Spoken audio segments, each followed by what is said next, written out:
So how is the Cold War and what's going on in Europe and Asia affecting domestic America? Well, the American people are going to try to attempt to restore some sense of normalcy.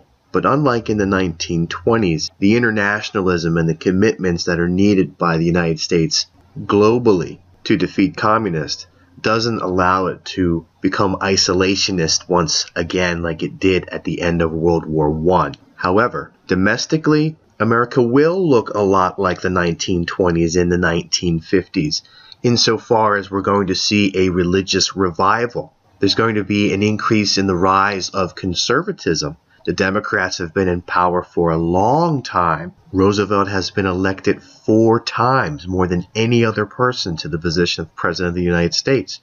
Truman serves out his final term, runs in 1948 as a presidential candidate in his own right, and the country's ready for a change in leadership and approach. In the 1950s, because of World War II, the Depression will end, and there'll be a raise in wages, and there'll be new consumer luxury items for Americans. There will be an increase in birth rates as GIs come home from the war and want to start families. And this generation will be called the baby boomer generation. That will come of age and into their own in the 1960s with historical consequences.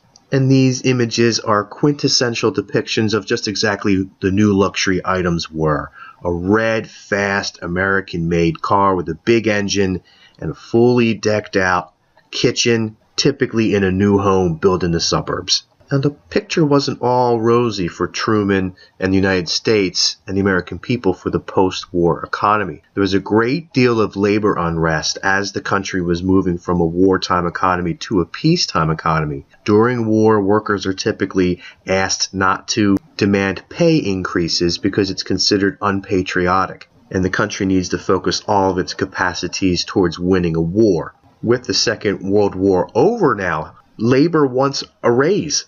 Now, the labor unrest needs to be seen within the context of the Cold War and this international ideological battle between the Soviet Union and the United States, where the Soviet Union is saying that it represents workers around the world. Workers around the world unite and throw down capitalism. So there's a added tension with labor making strident demands of capital in the United States at this particular moment in time. Railroad workers will attempt to strike. Truman will see them as essential workers for the government and for the country, and threatens to draft them into the army and then order them back to work. In 1947, we're going to see the Taft-Hartley Act, this labor management act that is decidedly pro-management. It's going to ban the closed shop, meaning that you don't have to be a union member as a requirement to work at that particular establishment. It's going to forbade collective bargaining within industries,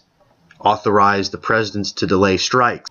Now, Truman will see the Taft-Hartley Act as going too far, too pro-management, and he will veto it. But he's dealing with a conservative coalition on Capitol Hill, and this bill will become law over his veto 68 to 25. 2 years later, Truman will postulate his own vision for the post-war economy, which he calls the Fair Deal.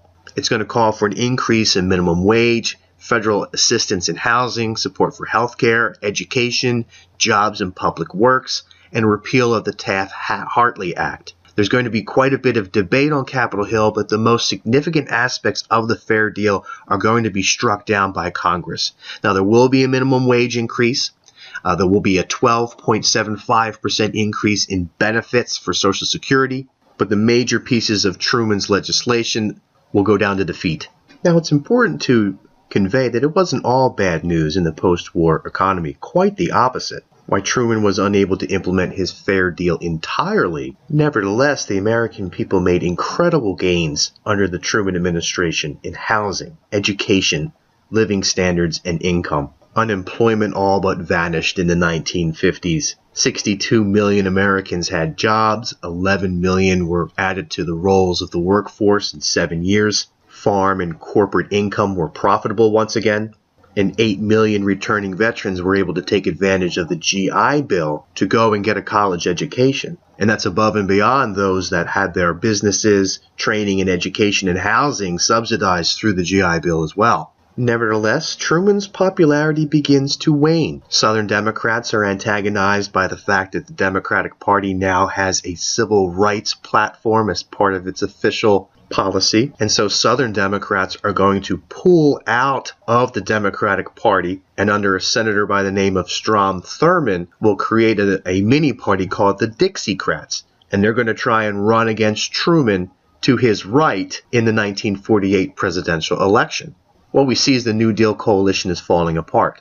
On his political left, Henry Wallace, a former vice president in Franklin Roosevelt's administration, who was seen as soft on communism and Truman lets him go, he's going to run as a progressive. And we also have to bear in mind that internationally, it looks like communism is on the march and that perhaps the United States isn't doing enough to stop it. So any elements within the administration that look like they are soft on communism have to be removed. And Henry Wallace was the individual identified as the most soft on communism. When Franklin Roosevelt first nominated him as his vice presidential nominee at the convention, there were overwhelming boos, and Roosevelt had to say that he was going to decline the presidency unless the Democratic Party had accepted Wallace as his vice presidential candidate. Eleanor Roosevelt had to get up on stage and also have a speech to calm down the delegates so that they would accept Wallace.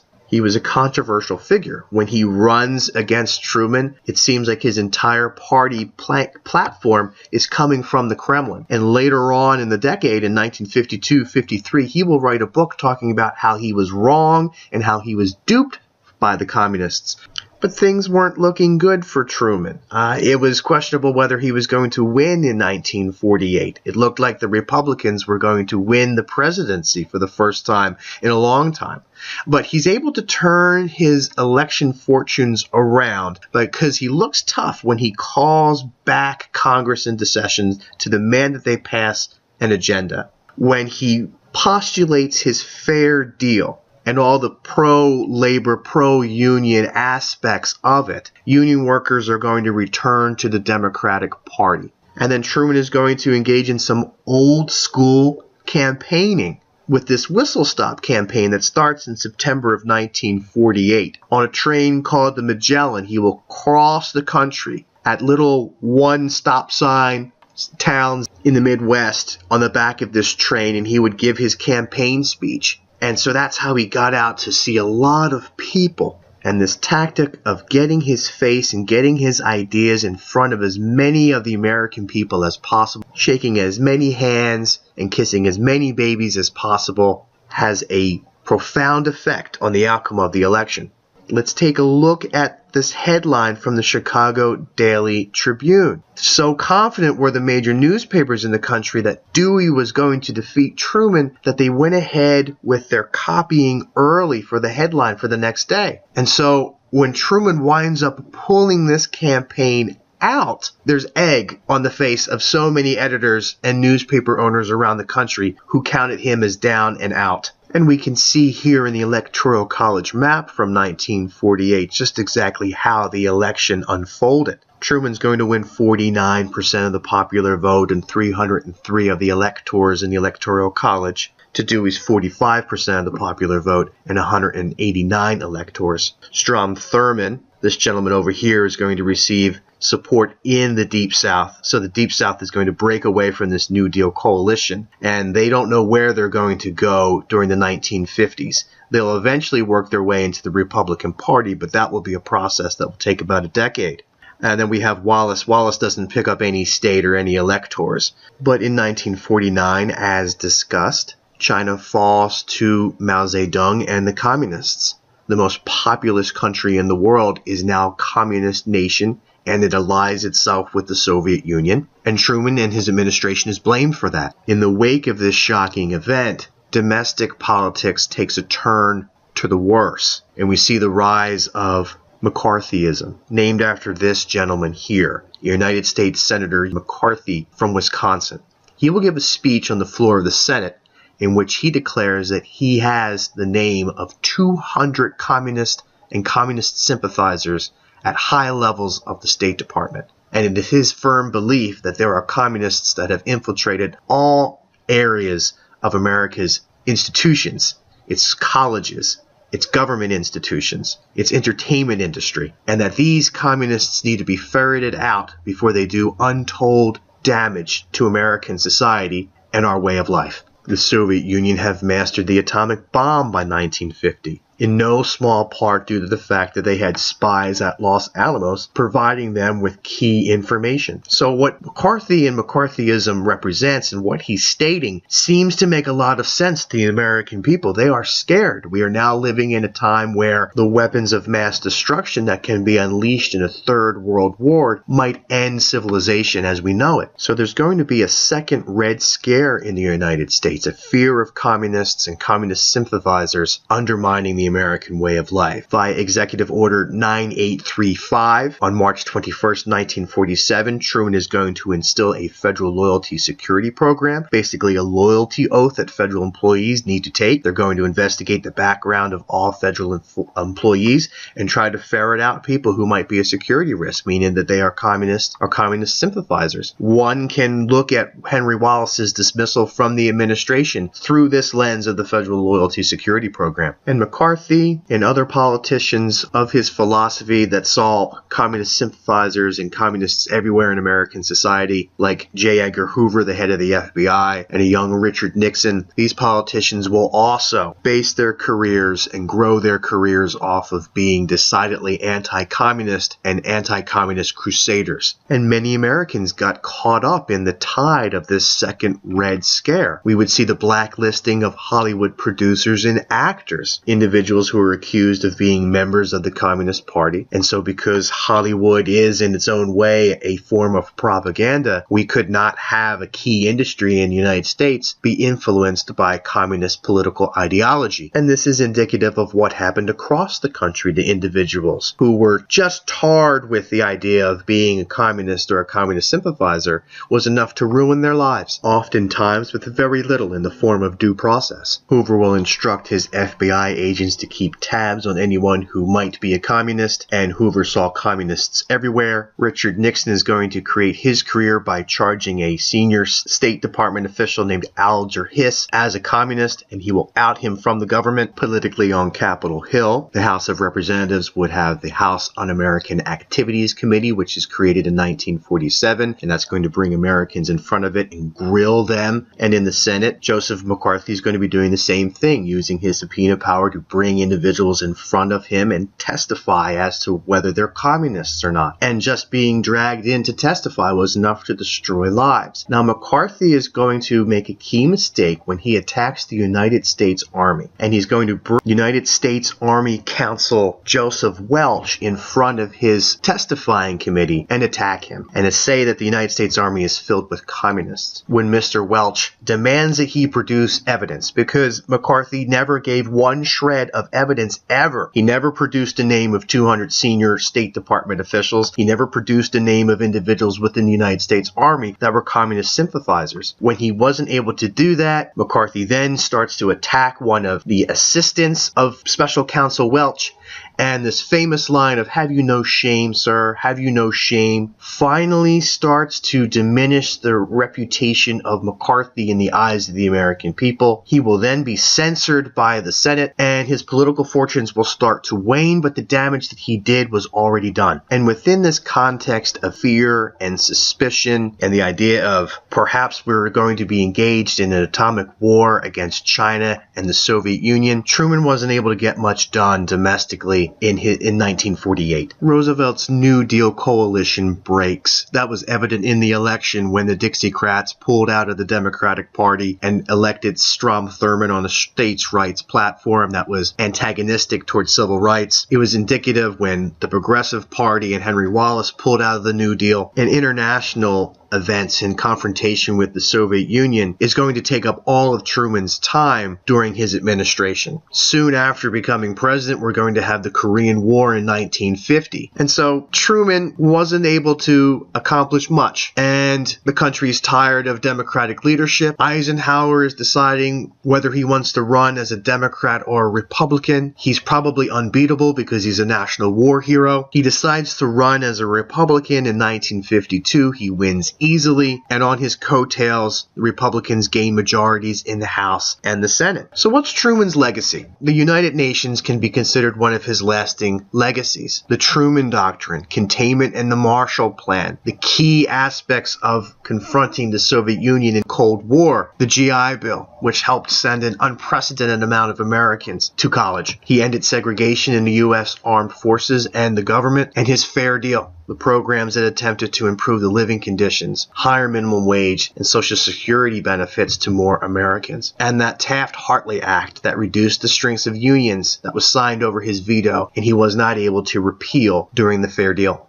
So what's the country look like under an Eisenhower administration? Well, he runs against Adlai Stevenson in 1952, and we see that Adlai Stevenson is going to carry the Deep South, but then the rest of the country, it's a clean sweep for Eisenhower. With Eisenhower president from 1953 to 1961, he really does put his stamp on the 1950s. So what does the 1950s look like under President Eisenhower? Well, there's a continued economic boom, and there's going to be a growth and expansion of the Cold War. From a military standpoint, Eisenhower is going to carry a great deal of gravitas in that area because he has military experience and is a war hero. His strategy for combating the Soviet Union will be not conventional forces, but to build up America's atomic supply. Hydrogen bombs and missiles, build more and more of these as a deterrent to any type of action that the Soviet Union is going to attempt to make globally. The response could be a nuclear attack by the United States. It can be critiqued on several fronts. One, it's basing America's strategy off of this massive retaliation concept through this scary new weapon called atomic bombs. They're expensive to make, and it lacks legitimacy. Is Eisenhower really going to push the atomic button and send a nuclear salvo towards the Soviet Union for some sort of limited action in Hungary or Southeast Asia? Probably not. Nevertheless, this atomic retaliation that becomes the strategy for Eisenhower will be how he looks to deter the Soviet Union. But by his farewell address, he will be warning the country that perhaps this new dynamic in the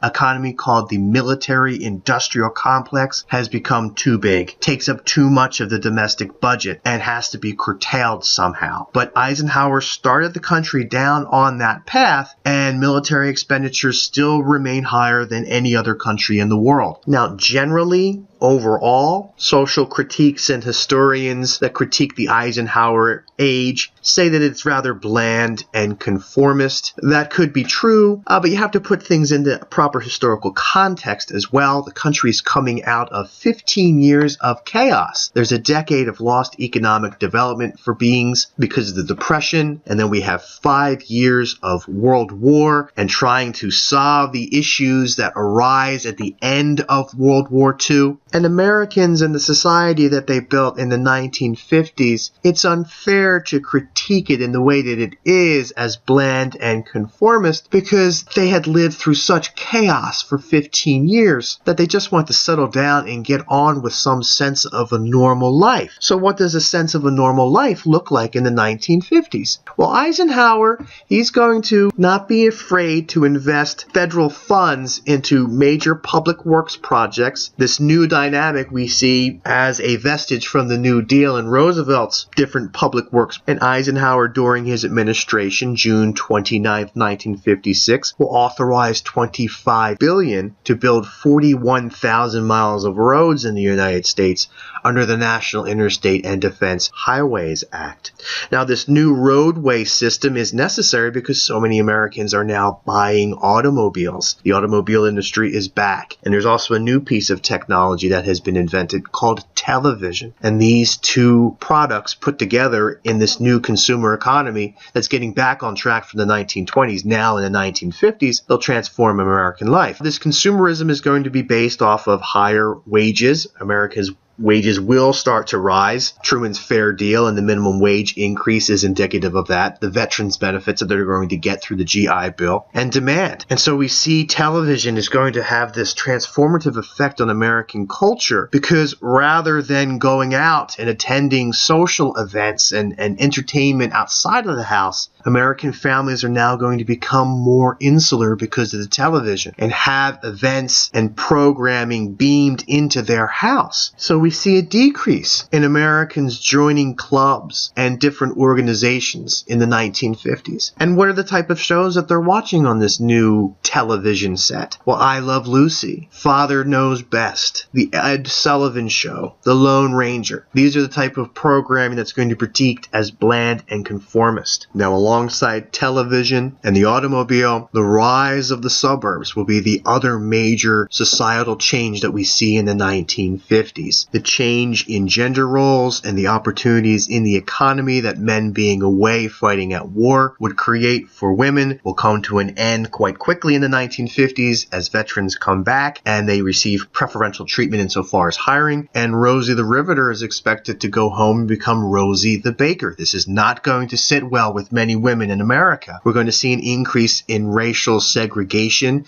particularly in the North. There will be the rise of a particular type of segregation called de facto segregation, meaning of the facts. And the facts were that GIs were overwhelmingly Caucasian, and so they would receive the preferential treatment for housing assistance via the GI Bill, and they would use this assistance to buy one of these homes in the new suburbs. And these new suburbs that grow up in the 1950s will be overwhelmingly Caucasian, 99.9% in many instances, until the 1970s. We're going to see this post-war religious revival when the threat of nuclear annihilation is over your head. You could have some sort of attack that happens without warning. You start to think a little bit more about what comes after. So, interestingly enough, at the same time that Americans are becoming very consumer-oriented, they're also becoming more spiritual as well. And the growth of these suburbs, they're going to have a significant environmental footprint outside of America's major cities. It's going to take longer for individuals to get to work if they're going to be moving into the center city of a major metropolis and they're living in the suburbs. That's more fuel. The houses that are being constructed, these housing communities, this is areas that are going to be reclaimed forest or grasslands that's going to be developed for human use. And we can see here that one of the major planning of housing was through this Levitt plan. These houses, they look kind of like monopoly houses, but they could be acquired for $11,600. So GIs were scooping these houses up. But as Americans are consuming and seemingly living the good life insofar as products are concerned in the 1950s, there's an undercurrent of anxiety that runs through the decade because of the imagery that we see here on this slide. Bantam Books is going to release How to Survive an Atomic Bomb. If there's atomic warfare, this book could save your life. And then there'll be public service announcements from the Federal Civil Defense Administration that will teach children, again, how to survive the atomic bomb by using Bert the Turtle, who says duck and cover. Now, you can take a look at the duck and cover video and see whether you think that the advice that he gives is really going to allow someone to survive an atomic bomb. And insofar as popular culture, well, Captain America is indicative of what's going on there during the 1950s. He's going to be rebranded as, on the left, you can see that he's punching Hitler in the face. By the 1950s, he's going to be a commie smasher. And America's anxieties in regards to the Soviet Union are going to be heightened significantly when on October 4th, 1957, the Soviet Union is able to successfully launch Sputnik 1 into Earth orbit. Sputnik 1 is an artificial satellite that's launched into outer space, and it shows that the United States could be behind the Soviet Union in space exploration, rocketry, and some advanced technologies. And this is going to scare the American people. You could go out at night